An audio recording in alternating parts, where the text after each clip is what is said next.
Hi, my name is Tommy Rosen. I'm a yoga teacher in Los Angeles, California, teaching yoga for addiction recovery. Today we're going to go over step 1, which is we admitted we were powerless over our addiction, that our lives had become unmanageable. So everything in this series is going to bring together yogic philosophy with 12-step recovery philosophy.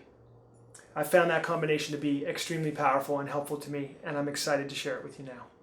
In this step, we're really talking about two concepts, powerlessness and unmanageability. Of course, the unmanageability we're talking about comes from the powerlessness that we have over our addiction. So anybody who's been in acute addiction or had those kinds of issues can relate to this sense of life has piled up on you in a way where you feel like you can never get through. There's a lot of stress. It feels like there's not enough hours in the day. In fact, it feels like you can't get a deep breath. That's sort of that feeling of unmanageability, and every addict knows what that feels like. Let's look at powerlessness. To admit that you're powerless over anything is not somebody's first sort of reflex. Like, we don't love admitting we're powerless, right?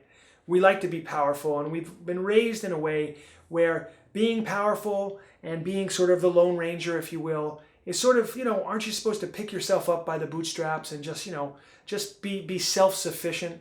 Like, these are ideas that have been passed on in our society, and they definitely get in the way of humility and the ability for somebody to admit, hey, you know what?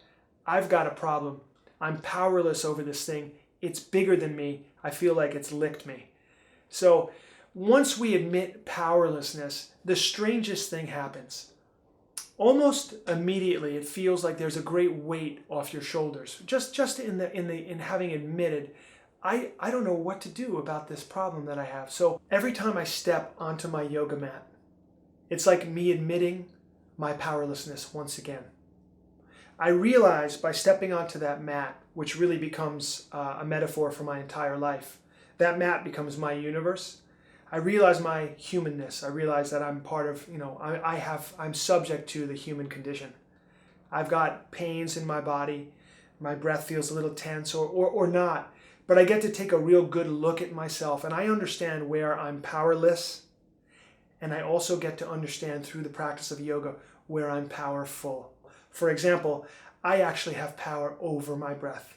And when I bring my attention there, I can change my breath, and I can change the way that I feel, and I can change the effect that I have on life, on the people that I come across. So the big takeaway here with the first step is, if you have a problem and you know it in your heart, find a loving person, even if it's just looking yourself in the mirror and saying, I have a problem with this and I need to find help. Then go out and find that help for yourself. And just admitting that your powerlessness, you're going to all of a sudden feel the weight of the world off your shoulders. And I wish that for you. Bring your hands together at your heart and bowing our head to that inner teacher that always knows the truth about us. Namaste.